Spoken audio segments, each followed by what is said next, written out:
दूर से ही सलाम और आदाब करके, दूर से ही नमस्कार करके एक दूसरे को ईद की मुबारकबाद दें।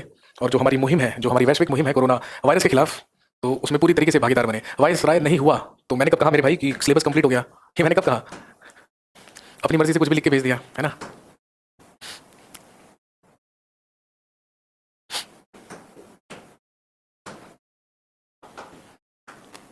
जी जल्दी से बताइए कि लास्ट क्लास में हम क्या पढ़ रहे थे और कहां तक पहुंच चुके थे। लास्ट क्लास में हम पढ़ रहे थे social and religious reforms of 19th century,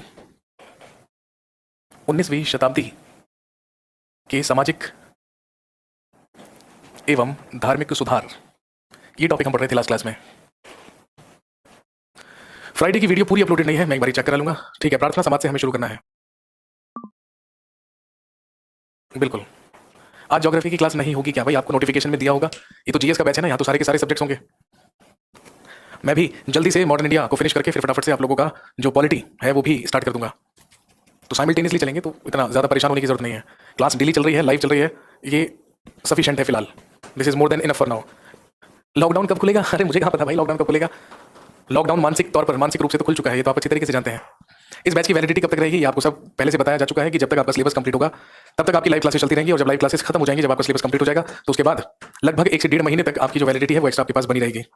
और मैक्सिमम होगा तो उसको एक बार और एक्सटेंड हम लोग कर देते हैं आप लोगों की रिक्वेस्ट पर, क्योंकि आप लोगों की हमेशा ही रिक्वेस्ट होती है कि भाई हम लोग अभी कंप्लीट नहीं कर पाए हैं। तो आप अपनी नाकामी ना पेश करें और जल्दी से जल्दी क्लासेस पूरी करें। पॉलिटी स्टार्टिंग से लाइव होगा? जी नहीं, स्टार्टिंग से नहीं होगा। जहां पर लास्ट क्लास खत्म हुई है वहां से लाइव होगा, और जब कंप्लीट हो जाएगा तो उसके बाद जो इनिशियल अपलोडेड वीडियोस हैं उसका ओवरव्यू, उसका रिवीजन आपको दिया जाएगा। ये मैं आपको पहले बता चुका हूं। ये बैच एचपीएससी प्री के लिए सफिशिएंट है। जी हाँ बिल्कुल, हेल्प करेगा आपको, हर एग्जाम के लिए हेल्प करेगा। जीएस 16 में 1 ईयर वैलिडिटी है। जी हाँ बिल्कुल, जीएस 16 जो बैच है वो 1 ईयर वैलिडिटी बैच है। बिल्कुल, वो 1 ईयर वैलिडिटी के साथ है। लेकिन आप सब जानते हैं उसकी फीस भी ज्यादा है, उसकी फीस भी ज्यादा रखी गई है। वो 1299 में है। आप सारे के सारे लोग 999 वाले हैं। एक डाउट क्लास मेडिवर इंडिया की भी ले लीजिए। जी एक नहीं, मैं काफी सारी क्लासेस लूंगा जिसमें मेडिवर इंडिया का भी ओवरव्यू आपको दिया जाएगा, तो आप निश्चिंत रहें। इकोनॉमिक वाले सर फिर से क्लास कब करेंगे भाई? आपको पता है ना, ईद का त्योहार है, 2-3 दिन में ईद बनाकर वो वापस आ जाएंगे। चलिए कंटिन्यू करते हैं और हम बात करते हैं अब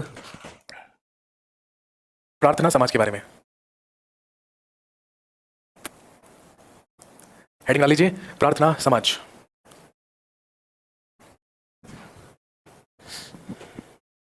और मैंने आपको बताया था कि आचार्य केशव चंद्र सेन की ही जो महाराष्ट्र की यात्रा थी उसी से प्रभावित होकर 1867 में बॉम्बे में या बंबई में महादेव गोविंद रानाडे के द्वारा, महादेव गोविंद रानाडे के द्वारा ही प्रार्थना समाज की स्थापना की गई थी।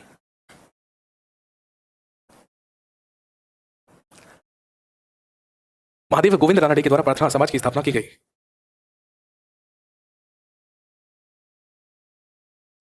और मैंने आपको बताया था कि इन्हें महाराष्ट्र का सुकरात भी कहा जाता है। यही कहलाते हैं महाराष्ट्र का सुकरात। इन्हें महाराष्ट्र का सुकरात भी कहा जाता है। इन्होंने ही एक प्रसिद्ध पुस्तक लिखी थी, और ध्यान रखेंगे इनकी पुस्तक का नाम था एक आस्तिक की धर्म में आस्था। एक आस्तिक की धर्म में आस्था नामक पुस्तक इन्होंने लिखी थी। और ध्यान रखेंगे, for the development of Indian education, या भारतीय शिक्षा का प्रचार या विकास करने के लिए, भारतीय शिक्षा का विकास करने के लिए इन 1884, 1884 ईस्वी में ही फाउंडेड डेक्कन एजुकेशन सोसाइटी। ही फाउंडेड डेक्कन एजुकेशन सोसाइटी। इन्होंने दक्कन शैक्षणिक संस्था की स्थापना की थी, जो किसके लिए थी? For the development of Indian education.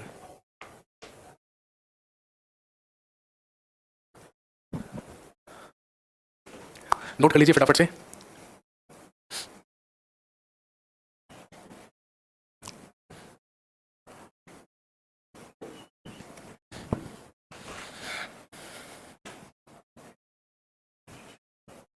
इसके बाद नेक्स्ट लिखेंगे वेद समाज। इसके बाद हेडिंग डालिए वेद समाज। द फाउंडर ऑफ वेद समाज वॉज के श्रीधरलू नायडू। इसकी स्थापना के श्रीधरलू नायडू के द्वारा की गई। आचार्य केशव चंद्र सेन की ही मद्रास यात्रा से ही प्रभावित होकर के श्रीधरलू नायडू के द्वारा वेद समाज की स्थापना की गई थी। और ध्यान रखेंगे 1871 में वेद समाज को ही क्या कहा गया? दक्षिण भारत का, यही कहलाया दक्षिण भारत का ब्रह्म समाज।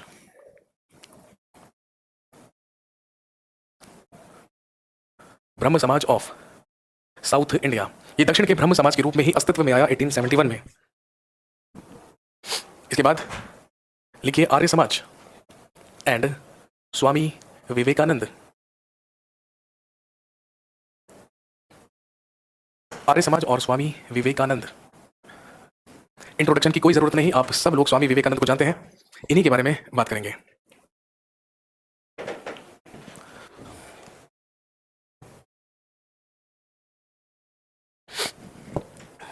हम सब जानते हैं इन 1875 Swami Vivekananda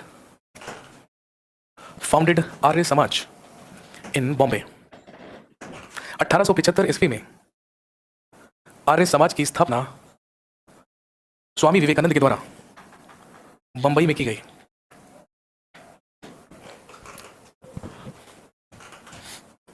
but later on its headquarter was shifted to Lahore, लेकिन बाद में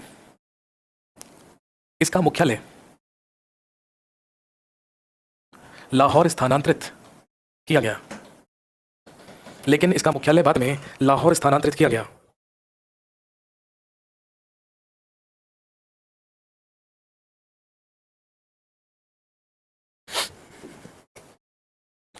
और दोस्तों ध्यान रखेंगे आर्य समाज की स्थापना करने का जो एम, जो उद्देश्य था वो क्या था? सबसे पहला, टू एस्टैब्लिश द वैदिक रिलीजियन अगेन। सबसे पहला उद्देश्य पुनः वैदिक धर्म की स्थापना करना।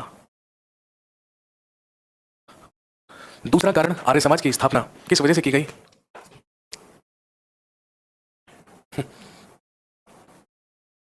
डिक्लाइन ऑफ मुगल आपने नहीं पढ़ाया? जी बिल्कुल पढ़ाया है, जब लाइव क्लासेस स्टार्टेड हुई थी तो डिक्लाइन ऑफ मुगल पढ़ाया गया था।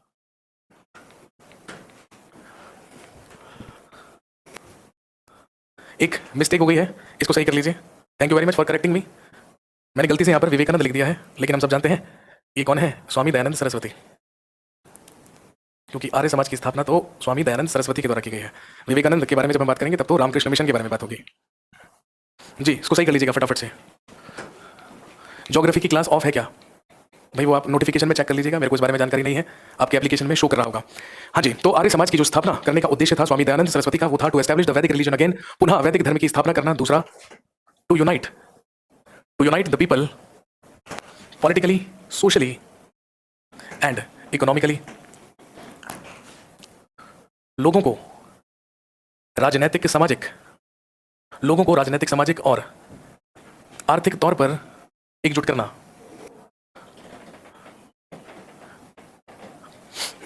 हम यहाँ पर जितनी भी सोसाइटीज के बारे में बात कर रहे हैं, यहाँ पर हम जितनी भी संस्थाओं के बारे में बात कर रहे हैं, मैंने आपको शुरू में ही पिछली क्लास में बताया था, इन सबका उद्देश्य ही 19वीं सेंचुरी में हमारे समाज में एक सामाजिक और एक धार्मिक सुधार करना था, रिफॉर्म्स करना था।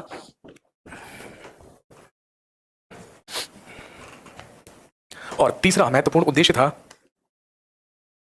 To prevent the Indian culture from the western culture. भारतीय संस्कृति को पाश्चात्य संस्कृति से बचाना। इन तीनों उद्देश्यों के ही वजह से स्वामी दयानंद सरस्वती के द्वारा आर्य समाज की स्थापना की गई थी। विवेकानंद नहीं है, विवेकानंद के स्थान पर एडिट कर लीजिएगा स्वामी दयानंद सरस्वती। आप सब जानते हैं, कई बार आपसे पूछेंगे कि what was the actual name of Swami Dayanand Saraswati. Swami Dayanand Saraswati का वास्तविक नाम क्या था? तो हम सब जानते हैं इनका वास्तविक नाम मूलशंकर था। इनका वास्तविक नाम मूलशंकर था। और हम सब जानते हैं इनका जन्म 1824 ईस्वी में,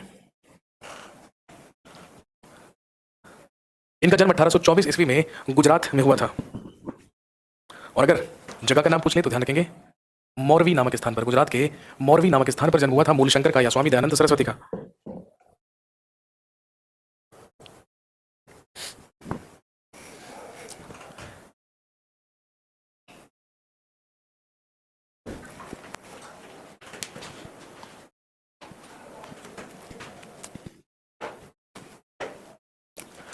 हे भगवान, बिस्मार्क ऑफ इंडिया का मतलब क्या होता है भाई? आप सब जानते हैं ना कि जो जर्मनी का एकीकरण था वो बिस्मार्क के द्वारा किया गया था, और भारत का एकीकरण सरदार वल्लभ भाई पटेल के द्वारा किया गया था। लेकिन ध्यान रखेंगे, जर्मनी का एकीकरण करने वाला था बिस्मार्क और भारत का एकीकरण करने वाले थे सरदार वल्लभ भाई पटेल। इसीलिए सरदार वल्लभ भाई पटेल की जो कंपैरिजन है वो किससे की जाती है? बिस्मार्क से की जाती है, और इसीलिए उन्हें कहा जाता है भारत का बिस्मार्क। ये मतलब है। ध्यान रखेंगे, इनके गुरु का नाम था स्वामी पूर्णानंद। इनके गुरु थे स्वामी पूर्णानंद, और इन्हीं से 24 वर्ष की आयु में इन्होंने दीक्षा ग्रहण की थी।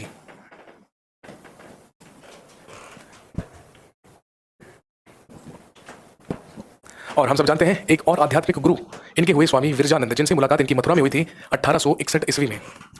इन 1861 ही मेट विद स्वामी विरजानंद इन मथुरा।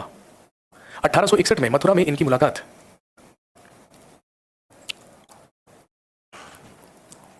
स्वामी विरजानंद से हुई। ट्रिटी का मीनिंग क्या होता है? ट्रिटी का मतलब संधि होता है मेरे भाई। ट्रिटी का मतलब संधि होता है।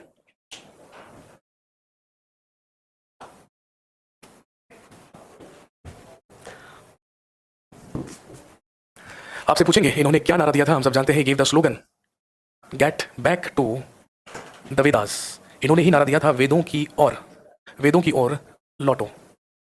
Gate back to the Vedas.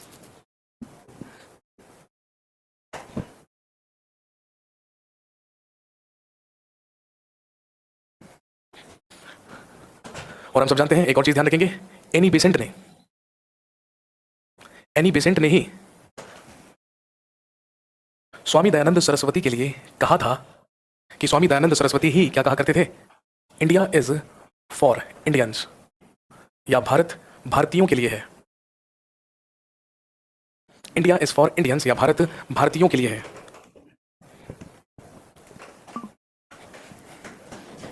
इसके अलावा कुछ इंपॉर्टेंट रचनाएं, कुछ इंपॉर्टेंट बुक्स जो स्वामी दयानंद सरस्वती के द्वारा लिखी गई है, लिख लीजिएगा, क्योंकि एग्जाम में आप जानते हैं जीवन के बारे में नहीं पूछा जाएगा, लेकिन रचनाओं के बारे में पूछा जा सकता है। और ध्यान रखेंगे, इनसे संबंधित संस्थाएं या सोसाइटीज के बारे में पूछा जा सकता है। सबसे पहली बुक लिखेंगे सत्यार्थ प्रकाश। सबसे पहले लिखिए सत्यार्थ प्रकाश 1874। अगला लिखिए पाखंड खंडन। अगली पुस्तक पाखंड खंडन 1877। अगली पुस्तक लिखिए वेद भाष्य भूमिका।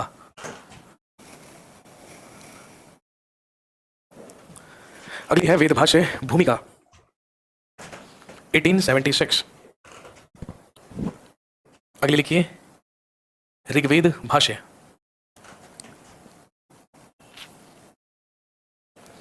ऋग्वेद भाष्य 1878।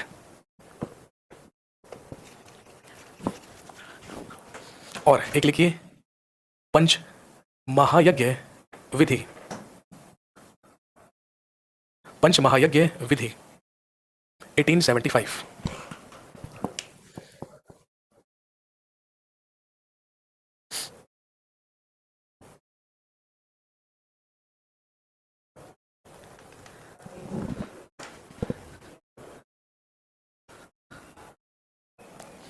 ये सब डेट्स याद करें जी। देखिए, मैंने आपको फिर से कहा कि एग्जाम में इनकी तारीखें पूछने की जो पॉसिबिलिटी है दैट इज लेस देन 1%। ठीक है, और ध्यान रखेंगे, इसीलिए अगर आप तारीखें नहीं भी याद करते हैं तो काम चल जाएगा। बस आपको ये ध्यान होना चाहिए कौन सी कृति किसकी है। इसके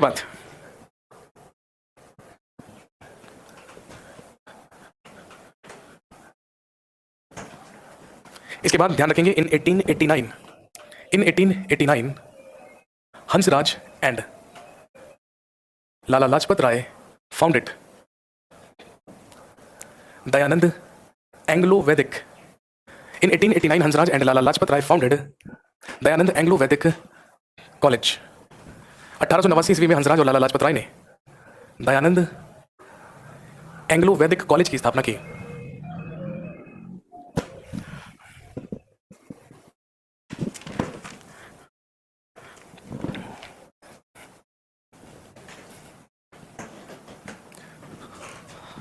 अब हेडिंग डालिए स्वामी विवेकानंद एंड रामकृष्ण मिशन।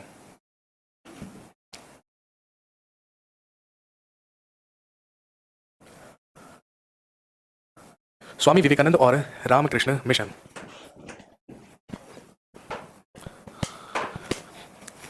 मेरे भाई, जब लाइव क्लास शुरू हुई थी तो मैंने डिक्लाइन ऑफ मुगल्स डेफिनेटली करवाया था जब मैंने मॉडर्न इंडिया शुरू किया था। आपके बैच में अगर वो नहीं है तो मैं एक बार याद चेक करवा लूंगा, अगर नहीं होगा तो वो डेफिनेटली अपलोड कर दिया जाएगा, तो इतना ज़्यादा परेशान मत होइए।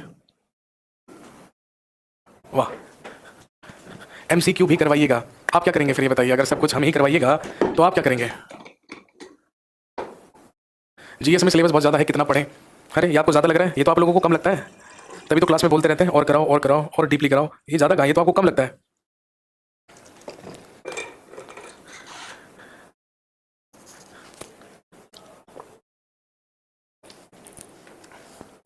कोई दिक्कत नहीं है, अगर डाउनफॉल ऑफ मुगल्स की क्लास नहीं होगी तो मैंने कहा कि वो आपको अपलोड करा दिया जाएगा, टेंशन ना लीजिए।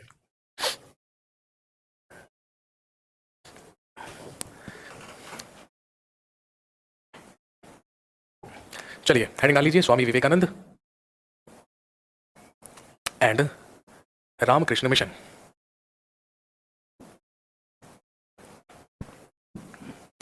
और हम सब जानते हैं दक्षिणेश्वर स्वामी ही किसे कहा जाता है? रामकृष्ण परमहंस को। दक्षिणेश्वर स्वामी कहलाते हैं रामकृष्ण परमहंस,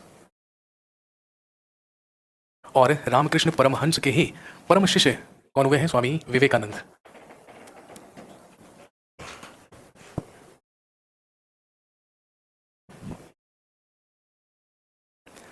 और दोस्तों ध्यान रखेंगे, जो रामकृष्ण परमहंस थे ये 1834 से लेकर 1886 ईस्वी तक दक्षिणेश्वर में काली मंदिर के पुरोहित या पुजारी हुआ करते थे।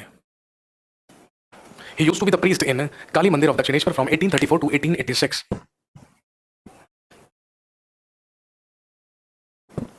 और हम सब जानते हैं after his death he was succeeded by his disciple Narendranath. और हम सब जानते हैं स्वामी विवेकानंद का ही वास्तविक नाम क्या था? नरेंद्रनाथ। इनकी मृत्यु के बाद इनके उत्तराधिकारी नरेंद्रनाथ बने, और इन्हीं की शिक्षाओं का प्रचार प्रसार करने की जो जिम्मेदारी थी वो किसने ली है? नरेंद्रनाथ ने ली, जिनका वास्तविक नाम नरेंद्रनाथ था और ये स्वामी विवेकानंद के नाम से प्रसिद्ध है।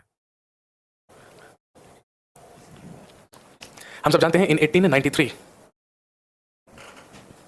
he participated in a conference in Chicago, USA। इन्होंने ही 1893 में अमेरिका के शिकागो में एक सम्मेलन में भाग लिया। और ध्यान रखेंगे he represented India in that conference, और उस सम्मेलन में इन्होंने भारत का नेतृत्व किया।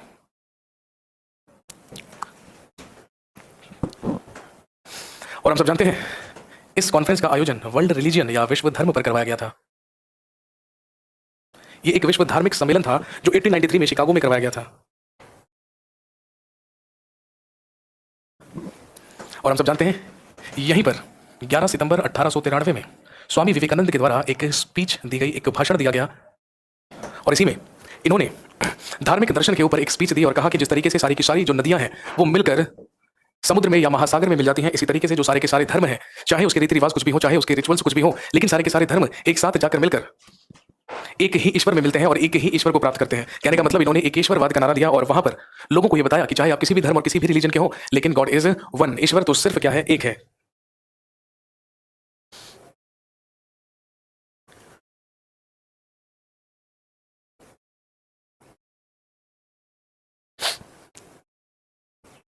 और हम सब जानते हैं इन 1897 आफ्टर रिटर्निंग फ्रॉम USA, 1897 में अमेरिका यात्रा से वापस आने के बाद ही फाउंडेड रामकृष्ण मिशन। इन्होंने रामकृष्ण मिशन की स्थापना की। ही फाउंडेड रामकृष्ण मिशन, इन्होंने रामकृष्ण मिशन की स्थापना की।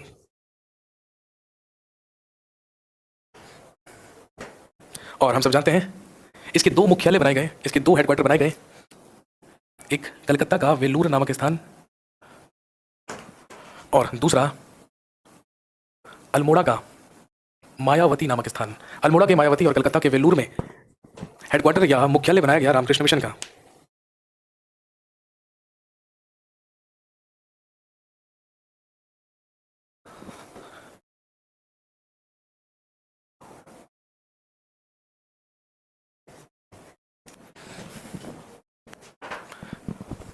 बैच कब खत्म होगा भाई मेरे? यार हम लोग रोज लाइव क्लास ले रहे हैं लगातार, ठीक है ना? वो बैच खत्म कब होगा ये तो मैं कैसे बता पाऊंगा? बताओ, ये तो फ्यूचर है, ये मैं कैसे बता सकता हूँ कि बैच कब खत्म होगा?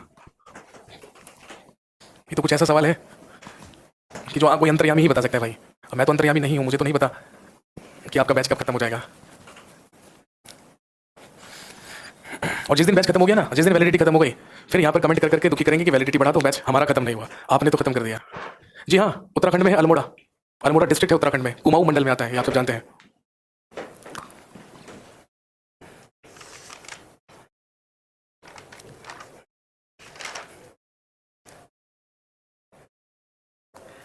चलिए नाउ मेक अ टेबल, एक तालिका बनाइए जिसमें हम बात करेंगे कुछ सोसाइटीज के बारे में, उसके फाउंडर्स के बारे में और स्थान के बारे में। यहां पर लिखिए सोसाइटी या संस्था, यहां पर लिखिए प्लेस या स्थान। क्वेश्चन यही आएगा, ध्यान में रखिएगा। क्वेश्चन में सिर्फ और सिर्फ आपको 90% चांसेस होते हैं कि सोसाइटी का नाम और संस्थापक का नाम पूछेंगे, इस चीज को ध्यान में रखेंगे।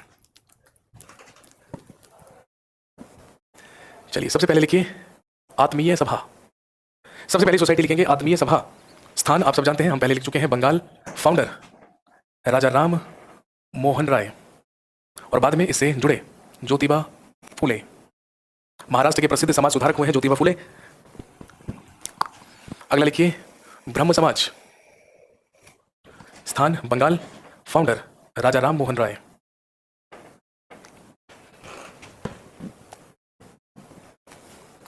Next Hindu college. हम सब जानते हैं प्लेस कैलकाटा या कलकत्ता। राजा राम मोहन राय के ही साथ मिलकर founder was David Hare, already लिख चुके हैं। इसके बाद लिखिए आदि ब्रह्म समाज। अगला लिखिए आदि ब्रह्म समाज, कलकत्ता केशव चंद्र सेन। कलकत्ता केशव चंद्र सेन। वाह, इंग्लिश में लिख दीजिए। अरे मेरे भाई, आदि ब्रह्म समाज इंग्लिश में भी आदि ब्रह्म समाज ही रहेगा।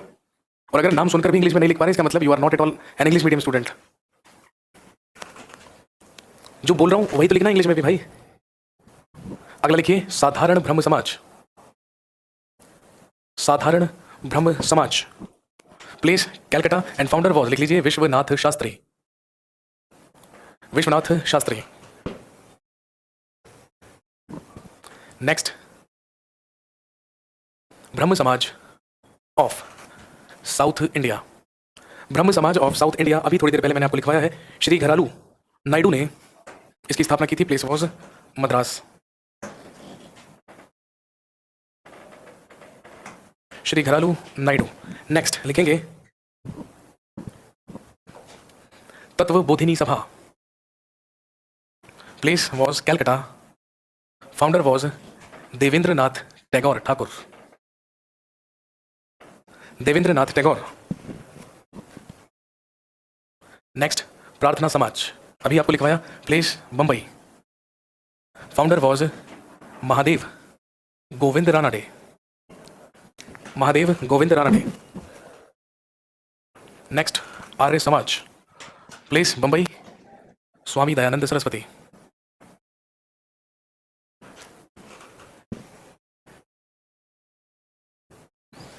इसके बाद दयानंद एंग्लो वैदिक कॉलेज या DAV कॉलेज। पूरे भारत में इसकी स्थापना हंसराज और लाला लाजपत राय के द्वारा की गई।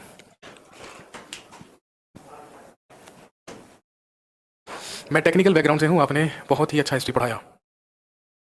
टैगोर और ठाकुर एक ही है मेरे भाई, हिंदी में ठाकुर कह सकते हैं, अंग्रेजी में टैगोर कह सकते हैं, एक ही बात है।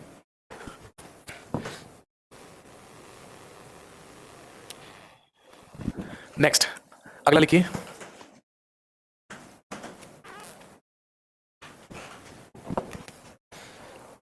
अगला लिखिए गुरुकुल। स्थापना हरिद्वार। गुरुकुल स्थान हरिद्वार और founder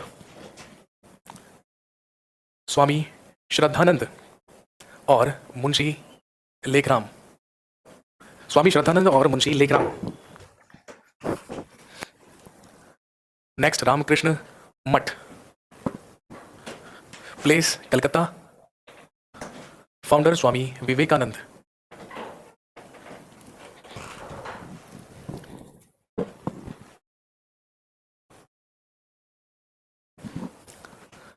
next, central Hindu college. Central Hindu college place was Varanasi, founder was Annie Besant.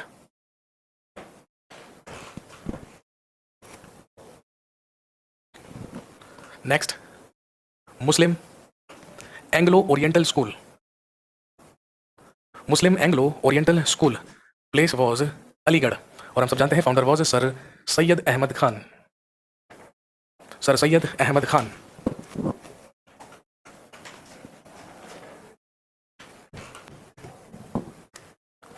अगला लिखिए देवबंद स्कूल। अगला Deoband school place Saharanpur, founder Mohammad Qasim Nanautavi. Mohammad Qasim Nanautavi और दूसरे राशिद अहमद गंगोही। राशिद अहमद गंगोही। अगली सोसाइटी लिखेंगे अहमदिया आंदोलन। अहमदिया आंदोलन place was Qadian, Punjab, founder was Ghulam Ahmad. अगला नामधारी आंदोलन place Punjab, founder was Ram Singh.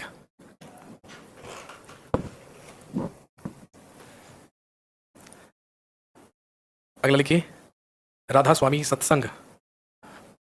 अगला राधा स्वामी सत्संग प्लेस आगरा, देवेंद्र नाथ टैगोर।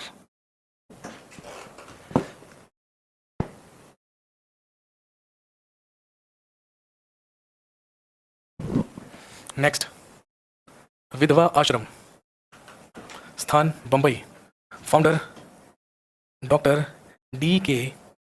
कर्वे, धोंदो केशव कर्वे। और लास्ट लिख लीजिए अखिल भारतीय दलित वर्ग, Bombay, doctor B.R. Ambedkar. Exam के लिए ये वो महत्वपूर्ण सोसाइटीज हैं और उनके फाउंडर्स हैं जिनकी एग्जाम में पूछे जाने की क्या रहती है, पॉसिबिलिटीज रहती है। वाह, ये एनी बेसेंट कौन है भाई साहब? कांग्रेस की प्रथम महिला अध्यक्ष एनी बेसेंट है। अभी आगे जब कांग्रेस पढ़ाएंगे ना, जब कांग्रेस शुरू करेंगे तो समझ में आ जाएगा। चलिए जी, कल दोबारा से मुलाकात होगी, आगे बढ़ेंगे और हम बात करेंगे आगे के बारे में।